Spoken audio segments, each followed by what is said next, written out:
They paid for my death, but the rain didn't listen. The car that was supposed to erase me from the world only took my legs and left me breathing. If it were you, what would you have done? Crawl into the dark or fight your way back into the light? My name is Mark, and this is the part of my life I used to wish was fiction. I grew up in Lagos, in one of those mansions where the marble floors stay cooler than the air, and people speak softer when they see your father's car in the driveway. Chief Johnson, that was my dad. People didn't say his full name so much as they tasted it like a fine drink. He ran companies, wore suits that seemed to stand up on their own, and shook hands with men who measured everything in zeros and favors. My mother, Olivia, was the balance God sent to keep the house from tipping. She didn't need a room to fall silent to be respected. She'd walk into the kitchen, notice a housekeeper with tired eyes, and before you knew it, there'd be a cup of tea and a real conversation. She carried sunlight around like it was part of her skin. I was the kid who read 3 books a day, who did math in my head, just to see if I could beat a calculator. You know the type. Annoyingly curious, always fixing a radio that wasn't really broken, asking the gardener what kind of soil worked best for hibiscus. But the thing my mom was proudest of wasn't the numbers or the grades. She'd take me into her garden and say, "You have a brain that can build bridges, not walls. Promise me you'll use it for people, not just power." I nodded, thinking that intelligence plus kindness was a lock on a good life. It should have been. It wasn't. Pressure is a polite knock that becomes a battering ram if you ignore it. In our community, a man's status can feel like a stool with many legs. More sons, more stability, more legacy. My father had 1 son. Business associates joked the way men joke when they're actually taking notes. "Ah, chief, only 1 heir. How will your name cross the ocean on a single boat?" They laughed, but my father heard the question hidden in the laughter. That's when Grace appeared like a solution-wearing lipstick. She worked in one of my father's companies, a customer service manager, who mastered the art of being indispensable. Crisp dresses, soft voice, a smile that bent toward whoever held the most authority in the room. She learned my father's schedule like a musician learns a favorite riff. When he got hungry, when he got tired, when he started to miss the version of himself that didn't have to carry everyone else's expectations. She brought late dinners to his office and left expensive perfume hanging in the air, like a suggestion. For 15 years, he'd been faithful to my mother. Then one rainy night, he slipped. Yeah, that happened. 3 weeks later, she walked into his office with tears she could turn on and off like a faucet. "I'm pregnant," she said. "I'm carrying your child." He felt 2 things at once: joy at the promise of another son, and dread at the truth he would have to bring home. On a Thursday evening with rain drumming the roof like anxious fingers, my father told my mother that Grace was expecting and that he would take her as a second wife. The silence that followed made the house feel bigger. My mother's face didn't break, not at first. She cried later in a pillow that held the sound like a secret, and in the morning she got up and watered her garden. "If this is God's plan, I will accept it," she said, "but no one will ever replace me in my son's heart." Grace moved in 3 months later, belly first, smile second. Auntie Grace, I called her because that was the polite thing. She loved that word, auntie. It made her feel safe while she rearranged the furniture of our lives. She cooed at me in hallways, asked what candies I liked, sent the staff on strange errands whenever my mother rested. When no one else was watching, her eyes went cold, quick as a light switch. I told my mother I didn't trust that kind of smile. My mother kissed my forehead and said, "Some people carry storms inside them, my son.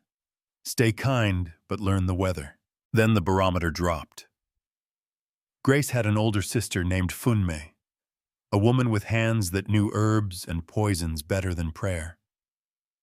Grace sent her my mother's hairbrush. A few weeks later, my mother couldn't keep food down. Headaches bloomed like bad flowers. Doctors in Lagos frowned at charts. Doctors in London shrugged and said rest. Doctors in America ordered more tests and suggested patience. My mother got thinner and quieter. Grace passed her door with bowls of soup and rehearsed sympathy. Poor Olivia, she'd tell the staff God is testing her. At night, when she thought no one saw, she smiled like she'd been waiting for that very test. My father believed in numbers and in omens, and fear makes easy friends with superstition. Grace began whispering about dreams of dark spirits in my mother's room, curses that city hospitals couldn't see. He wanted peace in the house. He sent my mother back to her parents' village to recover. A choice that felt like a closed door disguised as a decision for her health. I ran down the driveway and caught her hand. "Take me with you," I said. She cupped my face, fragile as paper now, and said, "You will stay, study, and be brave. When I am better, I will come back." "What if you don't?" I asked. "Then carry me in your heart," she said, and the car took her away. If it were you watching the only person who loves you without condition disappear down the road, what would you have done? The humiliations started small and gathered weight. Grace told the servants to make me eat with the staff, to wash my clothes last, to make me wait. She told her twin boys, David and Ben, that being seen with me too much wasn't good for their future, and they learned how to ignore me without being obvious. In front of my father, she was sugar. Behind his back, she was salt in the water. I cried into my pillow so the house wouldn't hear my grief. I was 10, already practicing how to make suffering quiet. 5 years passed like a long hallway. I was 15, taller, quieter, taking computer classes twice a week, because computers made sense when people didn't. The driver on that route was a man named Emma, father of 6, hardworking, equal parts dignity and exhaustion. On a Thursday, the sky split open and rain came down like it wanted to erase the city. I noticed his hands shaking on the steering wheel, the sweat on his forehead that had nothing to do with heat. "Are you all right, Mr. Emma?" I asked. He said he was fine, but his voice cracked and floated toward the back of the car like a loose thread. We reached a dangerous curve, the one everyone knows about, and nobody fixes, and he made a choice. The car hit a tree. Metal screamed. Glass exploded into tiny stars. Then quiet, the strange quiet that follows chaos. He would later tell me he turned at the last second to protect me, that it was the only way he could live with himself. The doctors told me I would live. They also told me I would never walk. In the hospital, Grace wept as if the world had stolen something from her. My father stood at the foot of my bed and gripped the rails like a man trying not to fall off a boat. He was counting losses I couldn't see. Business meetings with photo ops, handshakes that opened doors the way people look at a man who brings a son into a room like a promise. When we got home, he barely looked at me. He started using my name like it was a distance. The house learned to step around me. I learned how to open doors from a chair with a tray in my hands. My 18th birthday came and went without cake or candles. That evening, he called me into his office. I rolled in thinking maybe he'd remembered. A gift, a word, a father's hand on a son's shoulder. He kept his eyes on the paperwork and said, "Pack your things and leave in the morning. You are no longer my child. Do you think that's fair? To measure a son's worth in steps taken instead of battles survived?" I begged. "Pride is a luxury when love is slipping through your fingers. Where will I go? How do I cross the city like this?" He didn't answer. Grace watched from the landing the next morning as I rolled out with 2 small bags and 10,000 naira in my pocket. The sound of my wheels on marble was a soft sigh I still hear sometimes in dreams. David and Ben didn't look up from their breakfast. The gate closed like a book ending a chapter it never should have written. The streets of Lagos are loud enough to swallow you and personal enough to spit you out by name. I sat at a bus stop for 3 hours that afternoon and became invisible. People glanced and then glanced away because pity is heavy and everybody's carrying something. I called friends. Their parents answered through their children. "We can't get involved. Your father is powerful. Be careful." One by one, the calls ended. As the sun started to slide down, an old woman selling oranges walked over and said, "You look lost, my son." Her hands were calloused, her voice soft. She made 2 phone calls and found me a tiny room in Mushin. Cracked walls, leaky roof, no bathroom. A door that stuck when it rained. It was a palace because it was mine. Days I fixed what I could fix to eat. Nights I learned what I needed to learn to live. I scraped together money and bought a used laptop that sounded like it was breathing through a straw. I taught myself to code from free videos, articles, ancient forum threads that smelled like dust and genius. I sat outside my room with a hand-painted sign. Phone and computer repairs, cheap and honest. At first, people raised eyebrows like a chorus. Can a boy in a chair fix my life in his hands? Then a taxi driver brought me a dead phone and I brought it back to life in 20 minutes. He told his friends. 1 became 3, 3 became 10.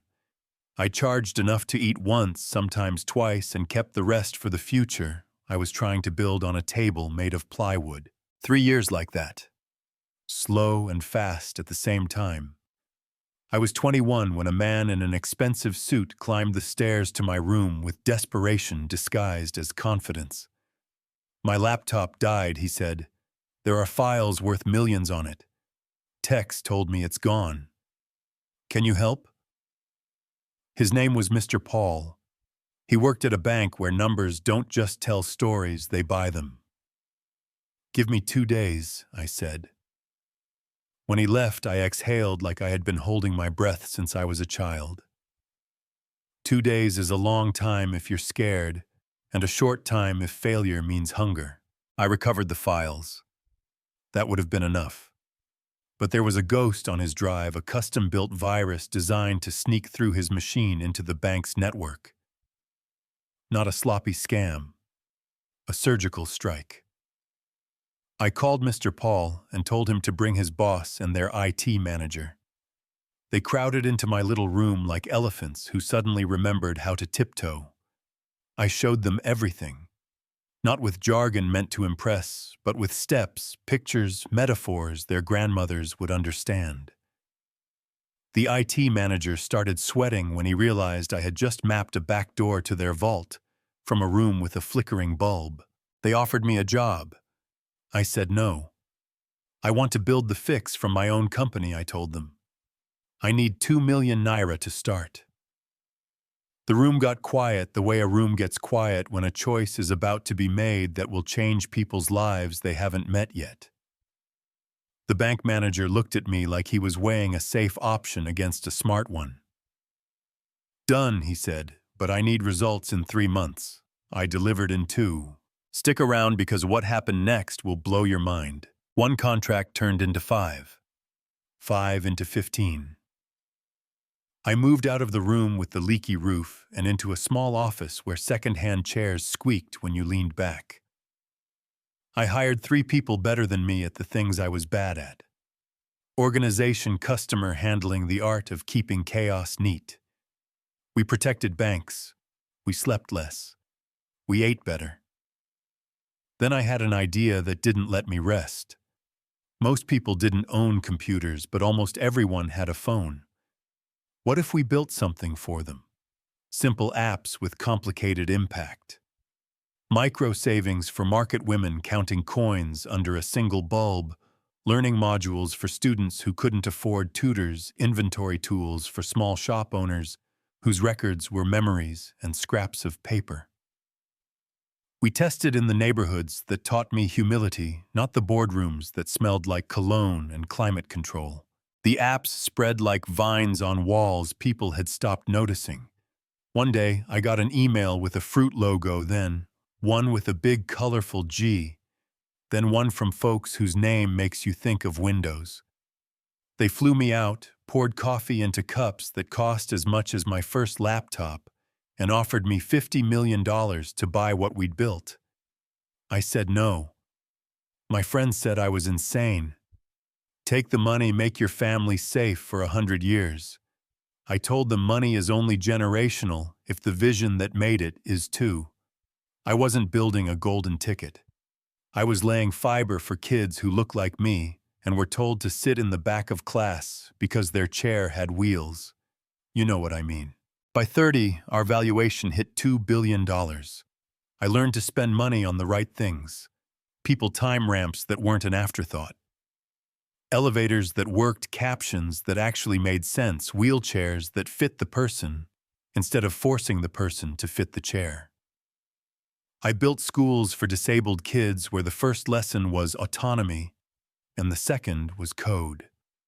I handed out wheelchairs like tools, not trophies. I stood at the United Nations and said what I needed to hear at 18.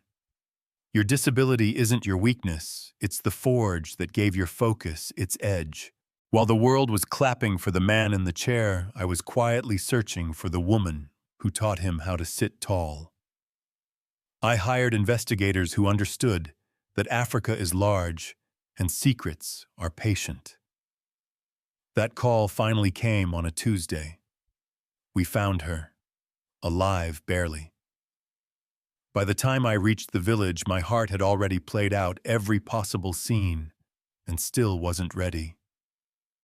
Her hut was a story of weather, a roof that let daylight and rain through like unwanted guests' walls that leaned in a floor that remembered floods.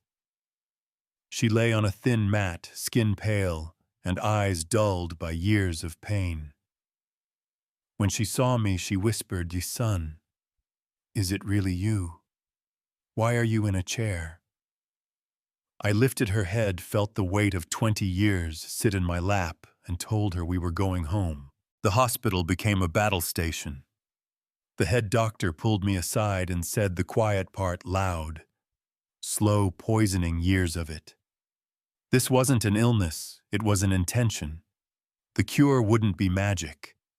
Good food, clean water, consistent care time. I bought time with money and bought hope with presence. I sat beside her bed with my laptop open and our memories wide. I told her about the boy at the bus stop, the room in Mushin, the bank contract, the 5 to 15, the apps, the offer. I said no to the kids who rolled faster when they saw me roll in. We laughed at small things because the big thing was already a lot. On good days, she sat in the garden and scolded me for not wearing a jacket. On bad days, I read to her until she fell asleep. People think money fixes everything. Money fixes the bill. Love fixes the person paying it. Now here is the twist, the sharp turn that made all the earlier turns make sense. Karma decided to stop whispering and start speaking in full sentences. Grace's sister, the one with the potions, got sick with the exact symptoms she had cursed into my mother. Doctors shrugged at the mystery. Wise old women shook their heads at the obvious. Her hair fell out, her skin blistered, and the mirror stopped recognizing her. Then one morning, Grace herself crossed a busy street near the market, and a drunk driver came around a corner too fast. In one impact, the legs that had strutted through our house and across my mother's kindness were gone. She woke to a doctor telling her he'd saved her life by taking both her legs. Do you call that justice? Or does that make you uneasy even when it feels like balance? Meanwhile, the sons who were supposed to carry my father's name like a banner were dragging it through mud. David turned casinos into confessionals and secrets into debts. He started stealing from company accounts to pay men who do collections with their fists. My father discovered missing millions. Ben the lawyer found energy in pills and bravery in powders until the Nigerian bar took his license and he could barely hold a sentence together, much less a case. The house went from ballroom to burden. My father mortgaged the mansion and used the companies as collateral just to keep heat in a cold season. Banks don't care about reputations, only repayment. The calls came. The mansion went. Friends stopped answering. Pride is expensive. Regret costs more. One quiet night, the television announced Africa's youngest billionaire, a tech genius changing the world from a wheelchair, and my father's hand shook so hard, the tea found the rug. He watched his discarded son stand on stages he'd only dreamed of and speak about accessibility with the same calm my mother brought to a sick room. He started hating the woman who'd whispered in his ear because it's easier than hating the man who listened. Grace, sitting in her own chair at last, confessed everything between sobs. The poison, the bribe, the crash that was supposed to turn my life into an obituary. He told her to leave his sight. Her sons both died within a year. One to a needle and loneliness in a cheap hotel, the other to fists collecting a debt that didn't forgive. Grace died later of a broken heart and a body that had become a list of consequences. I wish I could tell you I felt triumphant. I didn't. I felt tired. Then one day my security guard called. "There's an older man at the gate. He says he's your father." I could have said turn him away. Instead, I told them to let him in. He walked up the driveway like the city had taken back its respect and left him with his real height. I opened the door with my mother beside me. He fell to his knees. The sound of a powerful man's sobs is strange. It rattles the air not because of volume but because of surprise. He apologized to my mother for sending her away to die, and to me for throwing me away to live or not. He said he didn't come for money, just mercy. Mercy is currency too. I looked at my mother. She nodded. Forgiveness is not a feeling she had taught me. It is a decision you make when the feeling isn't invited, and you choose to open the door anyway. I told him I forgave him. Not because he deserved it, but because I wasn't going to let hate own property in my heart. I gave him an envelope, enough to rent a decent place and buy food. I said we were done. He understood. He left with the envelope and his ghosts. Do you think that's fair, to draw a line there? Would you have brought him inside, or would you have locked the gate? If it were you, what would you have done? The day after that, I did something I had planned since I rolled out of that mansion. I went back to the bus stop and asked around for the old woman who sold oranges. "Mama Mary," they said, down by the junction. She saw me and put her hands over her mouth. "My son, you came back." I moved her from a wooden stall into a proper shop with a cold fridge and a sign that said Mama Mary Fruits and Foods. I paid 5 years of rent, stocked the place, set up a monthly allowance, enrolled her grandchildren in a good school, and hired a tutor who cares about fractions and futures. She cried and then scolded me for not visiting sooner. That's love. It multitasks. Life settled into a rhythm that didn't feel like punishment anymore. I ate breakfast with my mother every morning. We argued about mangoes and meetings, sweaters, and sleep. I visited the schools and watched kids in chairs race each other down hallways with ramps built into the architecture, not bolted on as an apology. I handed out wheelchairs and shook hands with parents who had been told to expect less and dared to expect more. I looked at the boy in me who sat at a bus stop for 3 hours and wished I could whisper to him, "You're going to be all right, just not in the way you think, and in some ways better than you dare to imagine." My father died in a small apartment with a television that was too loud, and neighbors who argued about football through thin walls. People asked if it was sad. It was inevitable. Choices have echoes that outlive applause and regret. I didn't dance on his grave. I didn't cry at it either. I sat with the fact that mercy doesn't rewrite history. It just stops it from writing you. So why am I telling you this like a late-night confession? Because somewhere a kid is watching this on a cracked phone wondering whether the world ends at the edge of a wheelchair.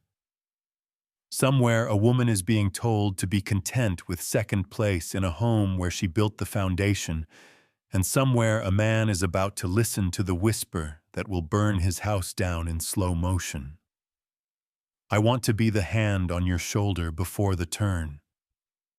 I want to be the voice that tells you revenge will taste sweet, and then leave your mouth dry, and that mercy doesn't always feel like victory, but it lets you sleep. I want to be honest that forgiveness without boundaries is surrender, and that boundaries without forgiveness can harden into bitterness that owns you. You know what I mean. Now here's the part that keeps people arguing in my comments. Did karma do right by me when Grace lost her legs, when her sister's poison turned on her, when the sons she elevated fell under the weight of their own choices? Or is that just pain dressed up as justice? Do you call it balance or do you call it vengeance by another name? Do you think that's fair? And what about my envelope?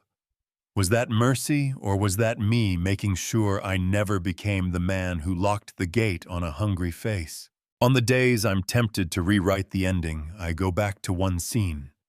My mother in our kitchen slicing oranges with the knife that always seems too sharp for her hands, telling me to slow down, to chew, to be present, to laugh at things that are actually funny, and stop laughing out of politeness. Sunlight through the window, making a halo she would roll her eyes at if I told her. My chair by the counter breaks on coffee, steaming the world, briefly smaller and better. That's the photograph I keep in my head when people say you should have made him suffer like he made you suffer. I didn't build my life to become the worst parts of the people who hurt me. I built it to give that boy at the bus stop a reason to keep waiting until help arrived. If you stayed with me all the way here, thank you. I mean it. Stories like this are heavy, and they pull on places you thought you'd healed. Now I want to hear from you. If your father had told you to pack your bags because you could no longer walk, would you forgive him? Would you help him in the end? Or would you close the door and let time do the hard work? Do you believe in the kind of justice that took Grace's legs? Or does that make you uncomfortable even when you know what she did? If it were you, what would you have done? Stick around, because every week we talk about real lives with messy edges, stories that don't end with easy answers, stories that ask you to check your own heart and your own habits. If this moved you, hit like so it reaches someone who needs it tonight. Share it with a friend who thinks failure is final, and subscribe with the bell on so you don't miss the next one. Drop a comment. Challenge me, disagree with me, tell me where you'd draw the line, or share your own story of betrayal, of forgiveness, of what you did next. Your words might be the hand that keeps someone from letting go.